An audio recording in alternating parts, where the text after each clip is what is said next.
മറ്റൊരു കാര്യം, ഇപ്പോൾ അമേരിക്കയുടെ ഒരു താരിഫ്, അതിന് ബദലായി അത് നേരിടാൻ വേണ്ടി നമ്മുടെ രാജ്യം ഇന്ത്യ നടപ്പാക്കുന്ന GST സംവിധാനം, ഇതൊക്കെ എങ്ങനെയാണ് ഈ ഒരു IT വ്യവസായത്തെ ഏതെങ്കിലും തരത്തിൽ ബാധിച്ചിട്ടുണ്ടോ, അല്ലെങ്കിൽ അതിന്റെ ഒരു ഇമ്പാക്ട് എങ്ങനെയാണ് ഉണ്ടായിരിക്കുന്നത്? എൻ്റെ അറിവ് ശരിയാണെന്നുണ്ടെങ്കിൽ നമ്മുടെ സർവീസസിന് ഇതുവരെ താരിഫ് വന്നിട്ടില്ല, വന്നേക്കാം, അറിയില്ല. പക്ഷേ അതിൻ്റെ ഇടയിൽ വളരെ ഇമ്പോർട്ടൻ്റ് ആയിട്ടുള്ള ഒരു ചെറിയ കാര്യം നടന്നു.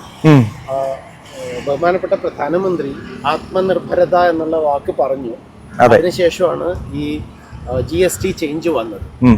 പിന്നെ വളരെ ഇമ്പോർട്ടൻ്റ് ആയിട്ട് കേന്ദ്രമന്ത്രി അശ്വിനി വൈഷ്ണവ് ജി സോഹോ ഉപയോഗിക്കാൻ തുടങ്ങി എന്നുള്ള ഒരു ന്യൂസ് അദ്ദേഹം തന്നെ ഇത് പുറത്തുവിടുകയുണ്ടായി.